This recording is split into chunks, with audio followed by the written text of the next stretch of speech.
Yo, yo, yo. Hello, everybody. It's your girl, Ellen. It's been a while. Black Ops 6 is here. And how exciting. The beta weekend just happened this last weekend and this weekend until tomorrow, Monday the 9th. And, well, I've been getting a lot of questions about what settings I use. And really quickly, I just want to run through them. So just to get you all started off, when Black Ops 6 comes out, it's going to be excited. October 25th, by the way.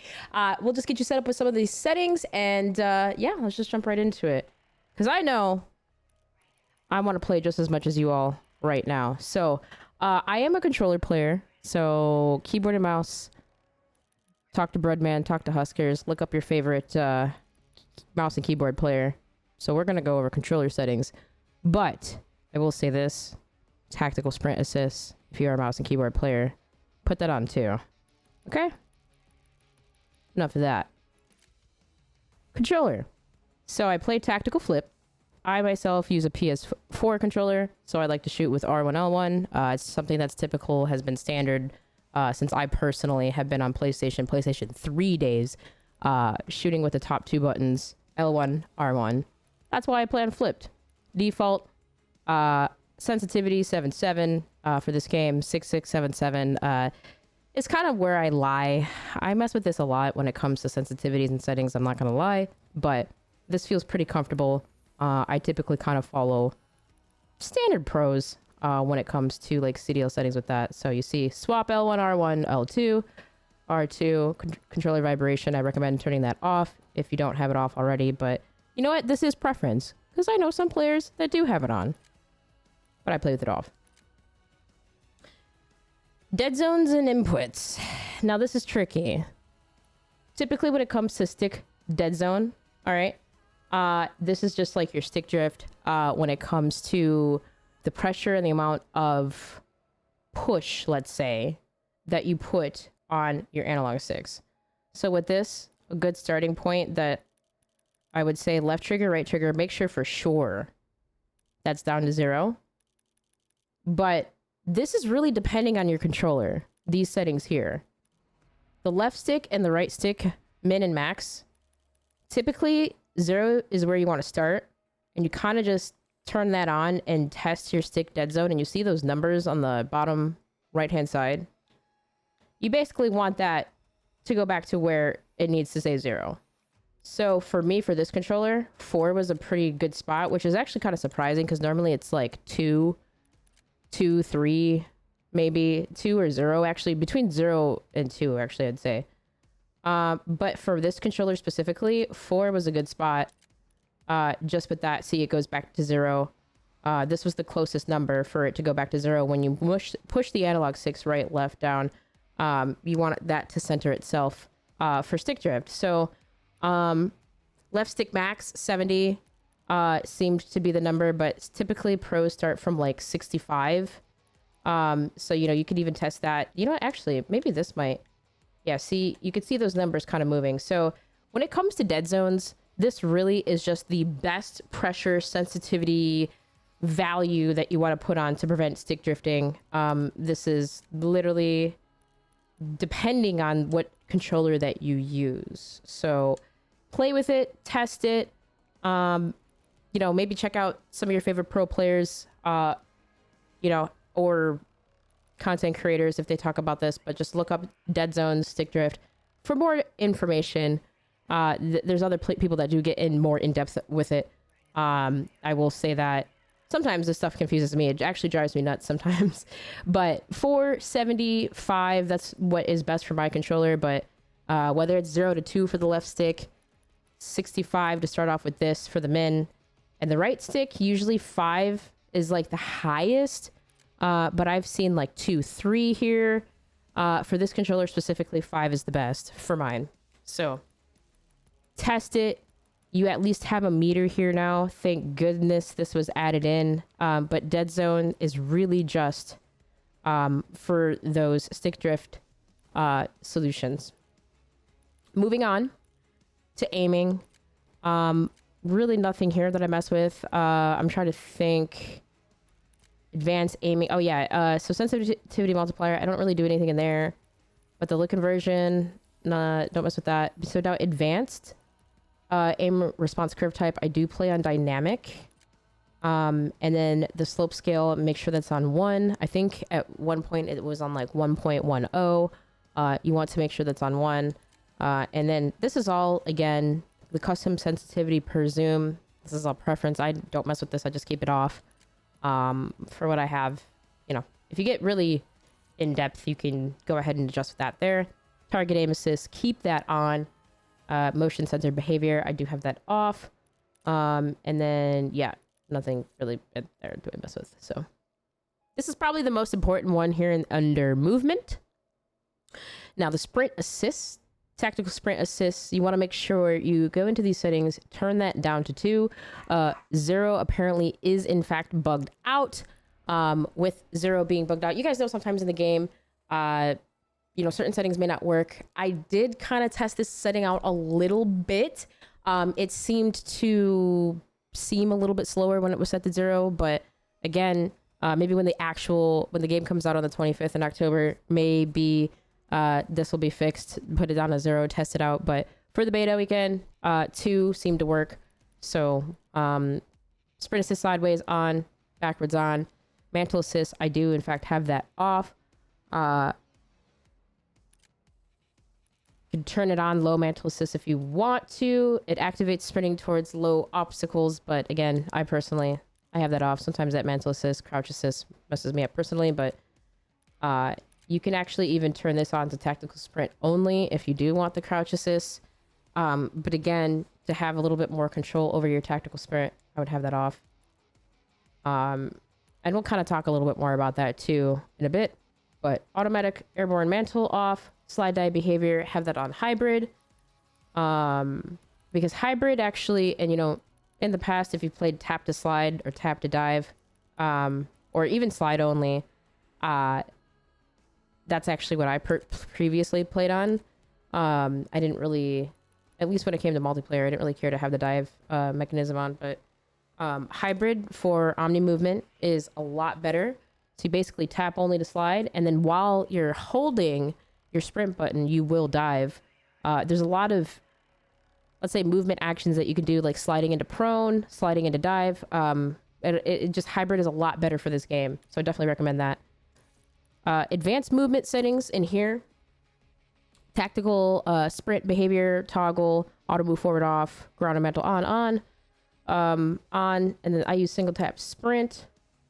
And plunging underwater, have that free. Sprinting to restaurant. Okay, on. So nothing really here to mess with. Going on into combat. As you guys can kind of see, and I don't think I even adjusted anything with this here. Advanced combat settings. Yeah, there really wasn't anything, you know, and there's certain settings too will probably change, but interact reload behavior is a setting that a lot use prioritize reload or tap to interact, tap to reload.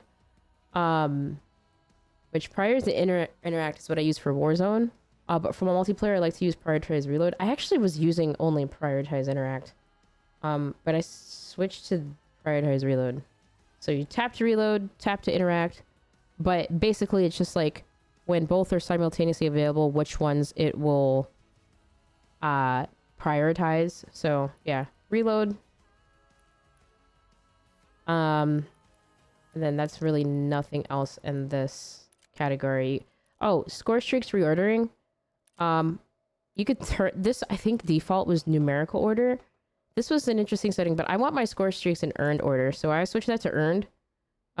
Just something on the right hand side that you can adjust your score streaks because they weren't in order originally. And I was like, what is this? So yeah. This is just combat behaviors. Okay, and that's pretty much it for the controllers. Now we're gonna go into graphic settings. And when it comes to your graphic settings, you guys, of course, this is per PC, whatever you use. There's a couple of key settings here that you want to change that are like the most important ones. We're gonna talk about those really quickly. But again, this is usually on full screen exclusive for PC. If you are on PlayStation or console, these settings obviously will be a little bit different. But the main thing here, I guess, for you PC gamers, And if you have an NVIDIA, on plus boost, sometimes some on, but for me, I play on. Going through these settings here, HDR, have that off. And this is all for your like display monitors and such. But the main thing that's important here would be your refresh rate. Make sure that's on the highest setting, and that can't be adjusted unless it's on full screen exclusive.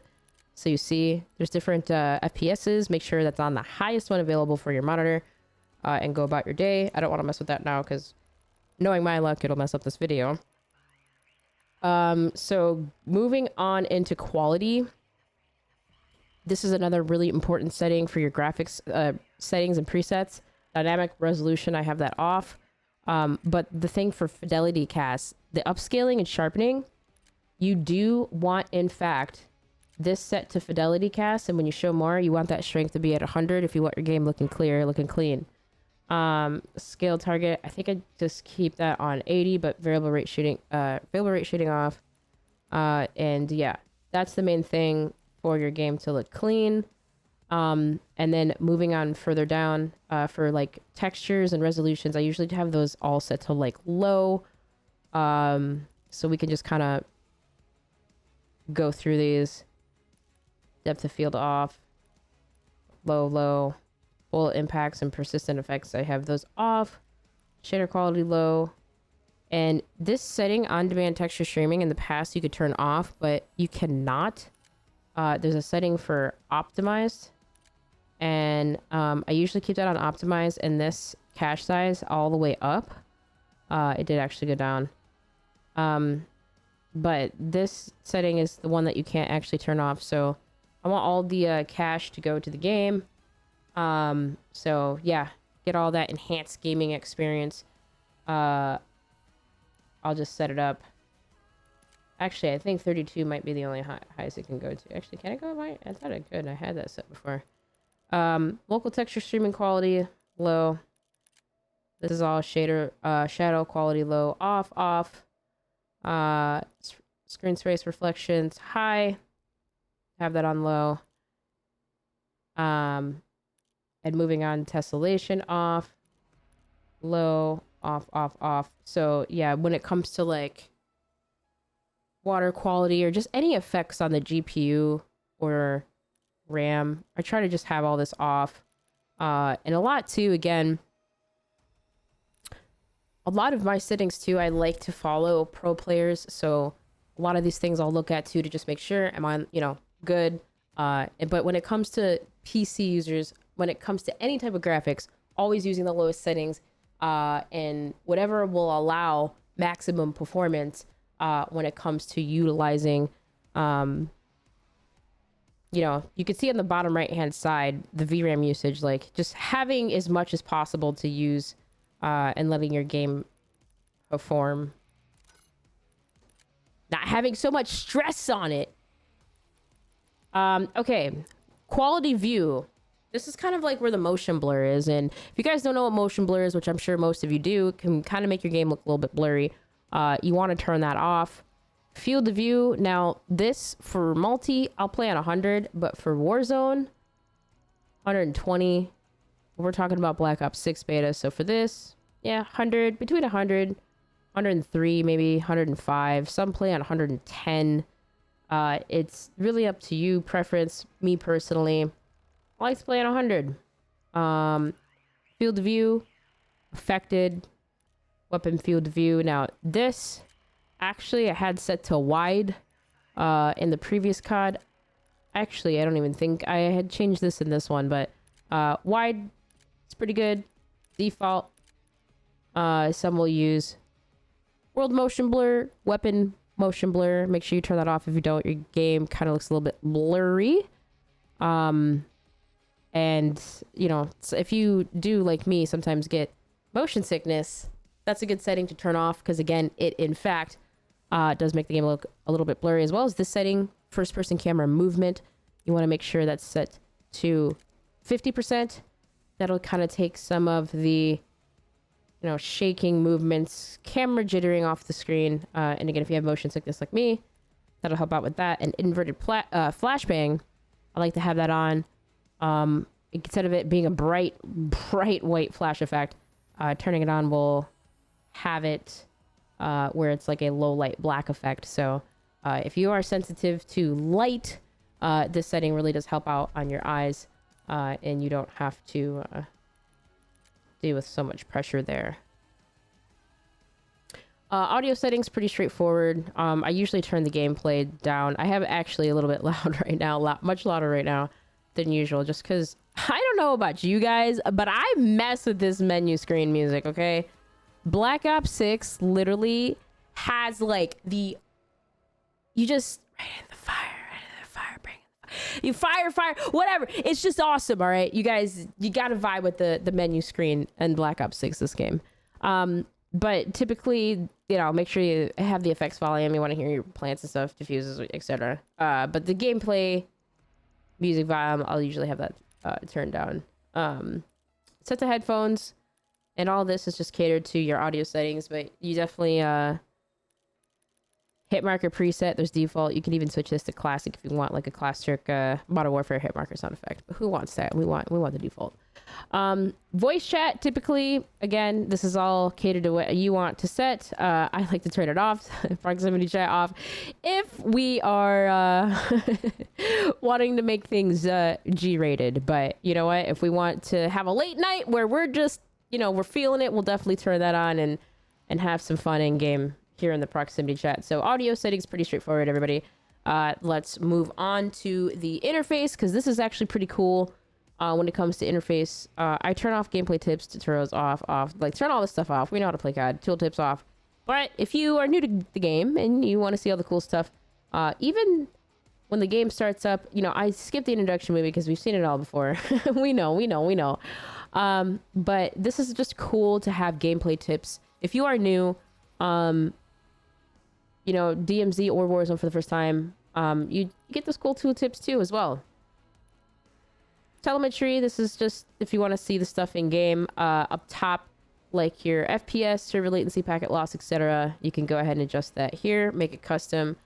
You can have essentials, all on, off, custom, however you would like it. You can go ahead and adjust that to your liking. And yeah, connection meter, pretty much don't really need to mess with anything here. So another cool thing that this game has is customization, readability. You can change the text chat size, right? But what's really cool is the customization. And as you see, the HUD color palette, you can go ahead and change it to, you know, colorblind settings. But also you can customize your own. So this is not the default settings. I believe the default team is blue and party is green. If I remember, I switched the two. I'm just different like that. But myself, I made purple. So it's really cool. You can go in here, obviously, customize your colors. Something that is just more colorful, more settings, but also you have filters too. I like filter 2. And you see world interface both. You can literally change and customize so much when it comes to settings. But also the gameplay HUD. Gameplay HUD presets. There's a magnified setting that I like to use. You know, for my eyes, I'm old. I like to zoom in and see the map, but also too, you can customize the map and even change it to where you have it to a square. Gameplay HUD, I like to change that from round to square. Round minimap, square minimap preference here, but most I at least, you know, pure love to play on that square setting. And minimap rotation on. You know, you can toggle the minimap radar backing on or off, and so forth. So with that, compass also too, you can have display a minimap, or you can have horizontal where there's a compass even up the top of the screen. I think I was testing out horizontal because originally this, I believe, is on minimap, but test out both screens, see which one that you like. You can even toggle this off if you want to. But the compass type is pretty cool. I like horizontal. It's pretty cool too, because even at the top, it gives you the call outs too as well. But test that out. Check out both, I recommend, and just see what you want. But yeah, this is pretty much it in terms of my settings. Everybody, I know you all are just excited to get gaming as I am. We're about to start the stream. So that was the first run through of myself, Ellen, Dream Crazy, back on YouTube, you guys. We're gonna try to stay consistent. Black Ops 6 is just revitalizing the drive. I know it's like I feel like I stop, I stop. I know. But hey, I'm still here, right? We'll catch you at World Series of Warzone this weekend, you guys. It is in fact Sunday. It is Sunday, September 8th right now. So you guys, happy gaming, enjoy the beta, enjoy these settings. And like I said, I'm not the only one. There's other pro players out there that have settings updated too as well. But just check them out. Play Black Ops 6, enjoy, and we will see you next time. Thank you all so much for watching.